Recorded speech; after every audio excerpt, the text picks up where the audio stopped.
मंगला गौरी व्रत की हार्दिक शुभकामनाएं आप सभी को। कैसे हैं आप सब? भोलेनाथ माता पार्वती की कृपा सदैव सब पर बनी रहे। आज मैं आप सबको मंगला गौरी व्रत कथा सुनाने वाली हूँ। संपूर्ण कथा, अगर आप व्रत नहीं भी करते हैं तो कथा जरूर से जरूर सुनिएगा।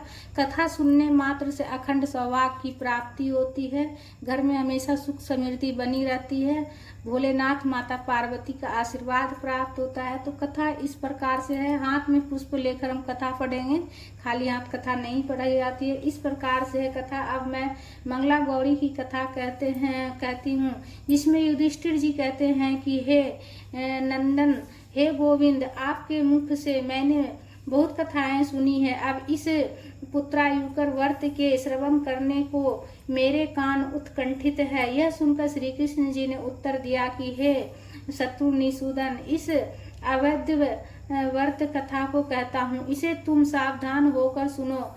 मैं पुरानी कथा कहता हूँ। एक कुंडिन नामक मशहूर नगर था। उसमें ब्राह्मणों से स्नेह रखने वाला बड़ा धनवान धर्मपाल नाम का एक वणिक था। वह वणिक सपत्निक और पुत्र भी था। वह सदा हृदय से बड़ा व्याकुल रहा करता था कि हाँ, मेरे पुत्र नहीं है। एक दिन इसके घर में भस्म से लिप्त, जिसका शरीर रुद्राक्ष की मालाओं को धारण किया हुआ था, माथे पर जटा धारण किए थे, भिक्षा मांगता प्रिय दर्शन वाला आता था, परंतु वह कभी इसका अन्न नहीं लेता था। इस बात को देखकर स्त्री ने पति से कहा कि हे स्वामी, यह जटा वाले बाबा जी ब्राह्मण हमारे घर में भिक्षा मांगने के लिए नित्य आते हैं, परंतु हमारे अन्न को स्वीकार नहीं करते। इस बात को देखकर मुझे अधिक दुख होता है।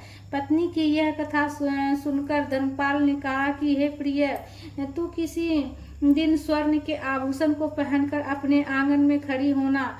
फिर जब वह भिक्षुक आवे तब उस भिक्षुक की गोद में हे प्रिय, हे अनधे, स्वर्ण तथा रत्नों की भिक्षा देना। तब धर्मपाल की स्त्री ने वही किया, लेकिन उस जटा वाले भिक्षुक ब्राह्मण ने उसे शाप दिया कि तेरा अपत्य संतान नहीं होगी। भिक्षुक के इस कथन को सुनकर वह बड़ी दुखी होकर कहने लगी, हे स्वामी, जो आपने मुझको श्राप दिया, इस श्राप से मुझे उद्धार करें।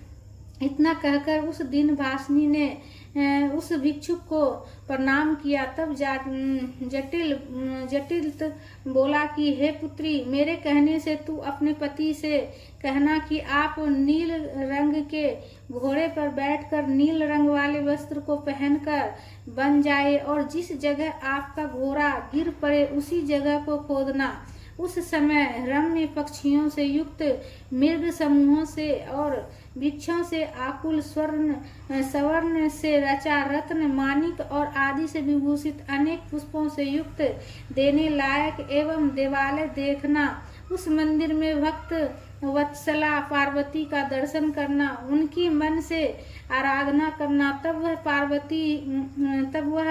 पार्वती ही तेरा उद्धार करेगी। भिक्षुक के वचन को सुनकर दीनवासिनी उनके चरणों में झुककर प्रणाम करने लगी। उसी समय वह जटा वाला देखते ही देखते अंतर ध्यान हो गया।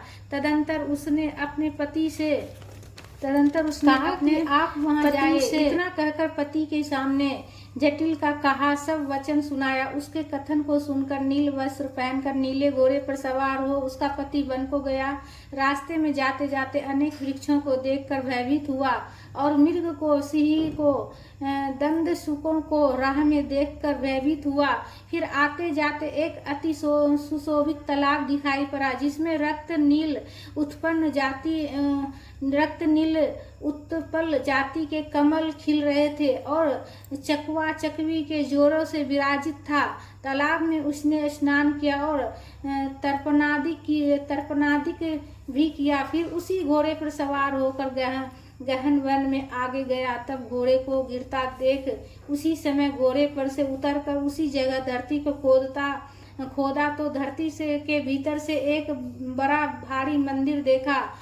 तब उसने जटाधारी के कहे अनुसार रत्नों से मुक्ता मुक्ताफल और माणिक से पूजा की। अनेक पकवान युक्त 6 रसों सहित अनेक शाक, दुग्ध, घी, खांड सहित नैवेद्य और सुवर्ण युक्त वस्त्र, चंदन, अक्षत, चंपक पुष्प, धूप दीप आदि से करो द्वतन के लिए मलय, चंदन, फल, तांबूल, दक्षिणादिक से पूजा की। धर्मपाल सेठ ने श्रद्धा से पूजन किया, फिर साकार रूप से ध्यान पूर्वक मंत्रों का जाप किया।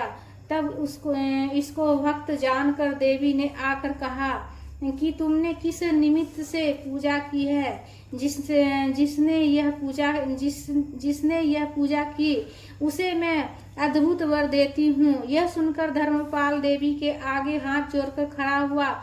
तब देवी ने कहा कि हे धर्मपाल, तुमने मेरी अच्छी तरह पूजा संपादन की है। इससे हे भक्त मुझसे वर मांग लो, मैं तुम्हें बहुत से धन दूंगी, तुम मांग लो। तब धर्मपाल बोला कि आपके अनुग्रह से मेरे पास बहुत धन संपत्ति है। आप से केवल पितरों का उद्धार करने को पुत्र चाहता हूँ। मेरे घर में धन संपत्ति है, आपसे केवल पितरों का उद्धार करने के लिए पुत्र चाहता हूँ। एक भिक्षुक भिक्षा मांगने का रोज आता है, वह मेरा अन्न ग्रहण नहीं करता। उससे हमें और हमारी पत्नी को बहुत दुख होता है। मैं आपसे सिर्फ एक ही भिक्षा मांगने के लिए आया हूँ कि हमें कोई संतान नहीं है, हमें एक पुत्र दीजिए। इस प्रकार से इसके दीन वचनों को सुनकर देवी ने कहा कि हे धर्मपाल, तुम्हारे भाग्य में सुख देने वाली संतान नहीं है तो तुम भी, यदि तुम विधवा कन्या चाहते हो या अल्पायु पुत्र चाहते हो या अंधे दीर्घायु पुत्र को चाहते हो तो मांग लो। यह सुनकर धर्मपाल ने कहा मुझे तो आप केवल अल्पायु पुत्र दे, मैं इतने में ही कृतज्ञ हो जाऊंगा। इसी में से मैं नरक में गए और अपने पितरों का उद्धार करूंगा। तब देवी ने कहा कि मेरे बगल में खड़े हाथी के सूंड को पकड़ कर उस पर चढ़ जाओ। इसके समीप में स्थित जो आम का वृक्ष है उसके फल को लेकर अपनी पत्नी को देना, तब तुम्हारे निसंदेह पुत्र होगा। देवी के इस वचन को सुनकर देवी के बगल में आकर हाथी की नाभि पर चढ़कर मुंह से फलों को ग्रहण किया, फिर उतरकर एक फल और देखा। इसी तरह इसमें बारंबार किया, तब भी इसने एक ही फल देखा। तब गणपति को क्षोभ हुआ और धर्मपाल को साप दे दिया कि तुम्हारे पुत्र को 16वें वर्ष में सर्प डसेगा। और तब फल पत्नी को दिया, तब धर्मपाल डसेगा। तब धर्मपाल उस फल को लेकर वस्त्र में अच्छी तरह बांधकर घर को आया और वह फल अपनी पत्नी को दिया। पतिव्रत इसकी पत्नी ने वह फल खा लिया। फल के खाते ही उसके गर्भ ठहर गया। 9वें महीने बीतने पर उसने उत्तम पुत्र को जन्म दिया। तब इसके पिता ने बड़ी खुशी से इस पुत्र का नामकरण किया। फिर छठे दिन छठी देवी का पूजन किया। फिर 12वें दिन आने पर शिव जी के नाम से उसको अपने पुत्र को पुकारा और छठे महीने में अन्नप्राशन किया। फिर तीसरे वर्ष में मुंडन कराकर अष्टम वर्ष में उत्तम रीति से यज्ञोपवीत कर ब्राह्मण को संतुष्ट किया। फिर 10वें वर्ष को आया जानकर पतिव्रता इसकी भार्या ने पति से कहा, ओह स्वामिन, अब इस बालक का उत्तम मुहूर्त में विवाह भी करा दें। तब धर्मपाल ने कहा, मैंने इसको काशी भेजने का मन में संकल्प किया है। इसके काशी से हो आने पर ही इसका विवाह होगा। इसके पीछे अपने साले के साथ पुत्र को काशी भेजा। तब वह बहुत सा धन लेकर काशी गया। रास्ते में सधर्म करता हुआ प्रतिष्ठान नामक नगर को गया तथा तब इसने कीरा करती कन्या को उस मनोरम देश में देखा। उसके बीच एक और गौर अंग वाली सुशीला नाम वाली कोई कन्या थी। वह अपनी सखियों के साथ अत्यंत कलह झगड़ा करती थी। तब सुशीला की सखियों ने कहा कि हे रंडे, हे अभागे, ऐसा उन्होंने बारंबार कहा। तब सुशीला बोली, हे सखी सुबानने, तुमने मुझको व्यर्थ गाली दी। यह गाली व्यर्थ है, क्योंकि मेरी मानवती माँ तो प्यारी संबंध वाली स्त्री है, वो भी जन्म पर्याप्त सदा सौभाग्य वाली है। फिर मैं तो साक्षात उनकी बेटी हूँ। फिर ये तुम्हारी गाली देना सर्वथा व्यर्थ है। मुझको रंडापन नहीं हो सकता। हो सकता है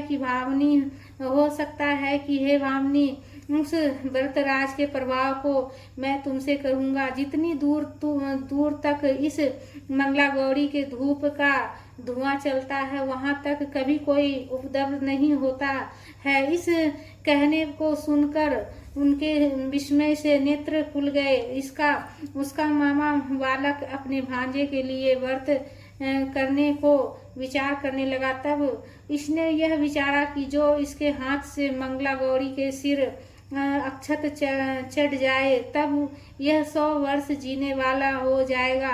इस बात को पुनः विचार करके सुशीला को ही देखता विस्मय से उत्फुल्लित लोचन हुआ। तब सुशीला अपने घर को गई।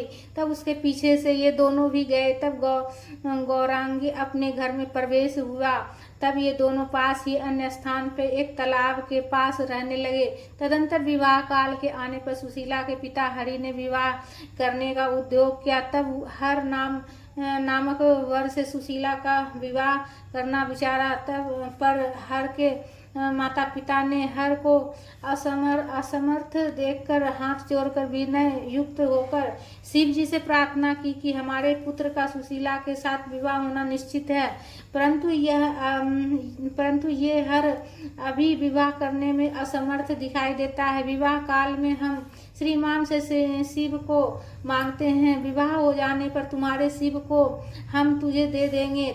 तब सामने मीठे स्वर में मामा ने कहा कि विवाह के समय तुम अवश्य शिव को ले जाओ। तदंतर विवाह काल का लग्न आने पर शिव ने विवाह किया। विवाह होने के पीछे इस प्रियंवदा सुशीला के साथ किसी जगह शिव ने शयन किया। तब स्वप्न में मंगला गौरी ने माता का दिव्य रूप बनाकर सुशीला से हित का वचन कहा कि हे गौरांगी, तेरे पति को डसने के लिए बड़ा कालिया नाग आ रहा है। तू उठकर उनके आने के पहले जल्दी से सामने दूध रख देना और एक घट की भी शीघ्र स्थापना करना।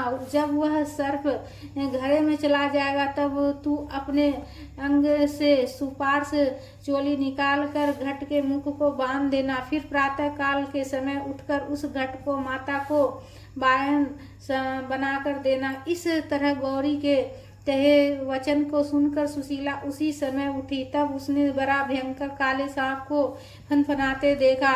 तब जैसे गौरी ने स्वप्न में कहा था वैसे ही किया। फिर शयन करने को चाहा, पर समीप में वर्तमान उसके पति ने उठकर कहा, मुझको बड़ी भूख लगी है, अतः कुछ लड्डू आदि कुछ मुझे खाने को दे दो। यह सुनकर सुशीला एक दोने में भरकर लड्डू आदि खाने को दे दी। तब शिव ने खा उस सुवर्ण पात्र में अंगूठी धरकर उस पात्र को किसी गुप्त स्थान में रख दिया। फिर सब बात को जानने वाली भूमि में शयन किया। फिर प्रभात होने पर शिव अपने घर को चला आया और सुशीला ने भी उठकर स्नान कर शुद्ध होकर माता को वायन दिया। तब इसकी माता ने उस घड़े के मुख को खोलकर देखा तो बड़ा उत्तम एक मोती का हार देखा। माता ने बड़ी प्रसन्नता से अपनी प्रिय कन्या को प्रसन्नता पूर्वक यह हार दिया। जब किरा काल आने पर हार मंडप में आया तब सुशीला की माता ने किरा करने का सुशीला से कहा। तब सुशीला ने कहा कि हे माता, जिसने मेरा प्राणी ग्रहण किया उसका दिया हुआ यह हार है। इसके साथ मेरा किरा करने की इच्छा है। इस बात को सुनकर सुशीला के माता पिता चिंता में मग्न हो गए और कन्या के पति के निश्चय करने को अन्न दानादिक उपाय को उसी दिन से नित्य करने लगे। विधान यह था कि जिस ब्राह्मण को यह अन्न देते थे उसके पांवों को उसी अंगूठी को पहनकर सुशीला जब धोती थी तब माता झाड़ी ने जल डालती और हरि का पुत्र चंदन लगाता था और हरि पान देता, जिसे सब खाते थे। इसी रीति से भिक्षुक लोगों को सुख देने वाले दान में प्रवृत्त होता। उधर वे दोनों शिव और उसका मामा काशी को रवाना हुए। सुख देने वाली काशी में पहुंचे तब इन दोनों ने गंगा जी के निर्मल जल में बड़े आनंद से स्नान किया। फिर उत्तम धर्म को करते दोनों स्वर्ग द्वार को प्रस्थान करते हुए घर घर के पीताम्बर भिक्षुकों को देते चले। तब उन भिक्षुकों ने उसको चिरंजीवी होने का आशीर्वाद दिया। तब ये दोनों विश्वेश्वर जी के दर्शन करने को गए, नमस्कार किया, पुनः स्तुति की, फिर दोनों घर को चले। तब राह में आकर शिव ने मामा को यह वचन कहा कि सुने मामा जी, मेरा शरीर कुछ अस्वस्थ मालूम होता है, अर्थात मेरे शरीर में स्वस्थता नहीं है। इसके बाद प्राणों के निकलते समय वहाँ यमराज के दूत इसको लेने को आए। इसी समय मंगला गौरी भी उस जगह आई। तब यमदूतों ने और मंगला गौरी ने युद्ध होने लगा। तब मंगला गौरी ने यमदूतों को जीतक शिव को प्राण देते हुए प्राण दिए। जीतक शिव को प्राण दिए। तब यह शिव अकस्मात उठकर खड़ा हो गया। मामा से कहने लगा, मामा जी, मैं यमदूतों के साथ मंगला गौरी का स्वप्न युद्ध देखा। उन युद्ध यमदूतों ने मंगला गौरी ने जीत लिया। तब मेरी निद्रा खत्म हो गई। तब मामा ने कहा, हे शिव, जो हुआ इसको तुम याद मत करो, अब चलो अपने नगर को चले, माता पिता के दर्शन करेंगे। इतना कहकर ये दोनों घर को चले। तब प्रतिष्ठान नगर में पहुंचे। नगर के बाहर एक रम्य तालाब पर रसोई बनाने लगे। तब रसोई बनाते दोनों को हरिदासियों ने बड़े आदर और उदारता के साथ धारण करने वाले को देखा। तब उस दासियों ने कहा कि हरि के घर अन्नदान हो रहा है, वहां जाइए। इस पर दोनों ने कहा कि हम दोनों यात्री हैं, हम किसी के घर नहीं जाते।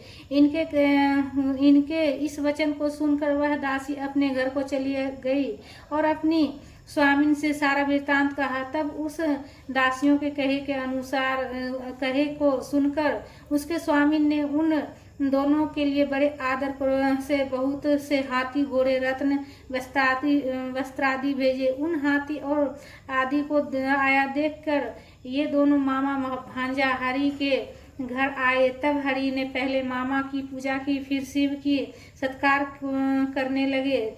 तब वह कन्या लज्जित हुई और शिव के पांवों को धोने लगी और माँ से कहने लगी कि मेरा यही वर हुआ। तब हरि ने आश्चर्य से मंगल रूप शिव से यह वचन कहा कि हे शिव, यदि कोई निशानी आपके पास है तो हमको दिखावे। हरि ने इस बात को सुनकर शिव ने बड़े प्रसन्न मन से कहा कि हाँ, मेरे पास यह चिन्ह है। इतना कहकर हरि घर में आया और जिस पात्र में मुद्रिका अंगूठी रखी थी उसी पात्र में लाकर दिखाया। उस पात्र को देखकर हरि ने कन्यादान किया और अनेक रत्न, वस्त्र, बहुत मनोहर वस्तुएं हरि ने दी। उसके बाद वे दोनों मामा भांजा इस कन्या को लेकर चले और रास्ते में बहुत सा धन दान भी किया। इसके बाद श्रावण का महीना आने पर मंगलवार के दिन उस कन्या ने मंगला गौरी का व्रत किया। जब वे भोजन को उद्धत हुए तब सुशीला ने कहा, गौरी का तथा दीप का विसर्जन करने के बाद ही हमें भी माता के दर्शन के लिए आदर से चलना है। तब जहाँ गौरी का आवाहन किया वहाँ आई, तब इसने वहाँ सुवर्ण का एक देवालय देखा। वहाँ भी मंगला गौरी का विसर्जन और दीप का मान किया और फिर माता पिता को देखने को उत्कंठित होकर चले। कुंठित नगर के समीप में पहुंचे, देख सब आदमी विस्मय करने लगे कि वे बड़ी उत्कंठा से प्यारे दर्शन वाले धर्मपाल जी से कहने लगे। सभी लोग बोले कि हे धर्मपाल, आज आपके पुत्र को भारिया सहित और साले के सहित आया देखकर हम आए हैं। इस प्रकार जब वे लोग धर्मपाल से कह ही रहे थे कि इतने में ही मामा भांजा भी आ पहुंचे। आकर धर्मेश ने पिता को प्रणाम किया और इसके मामा ने भी अपनी बहन को और धर्मपाल को प्रणाम किया और सुशीला भी सास ससुर को प्रणाम कर सामने खड़ी हुई। सास बोली कि हे सुशीला कमल लोचनी, इस व्रत को मुझसे कहो जिस व्रत के प्रभाव से मेरे पुत्र की आयु की वृद्धि हुई है। तब सुशीला ने कहा, सुन माता जी, मैं व्रत को नहीं जानती हूँ, हाँ ना इसे हर के मानने वाली जानो।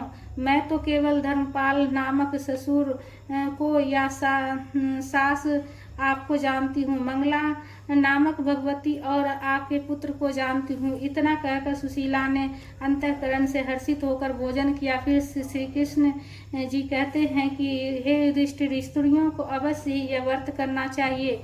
तब युधिष्ठिर जी ने प्रश्न किया कि हे महाराज श्री कृष्ण जी, इस व्रत के फल को मैंने सुनाया, इस व्रत के विधान और भी कहे हैं। श्री कृष्ण जी ने कहा कि सुनो युधिष्ठिर, जब कन्या 5 वर्ष की हो जाए तब से लेकर तब तक जब तक विवाह न होवे श्रावण महीने में सभी मंगलवार के दिन व्रत करे।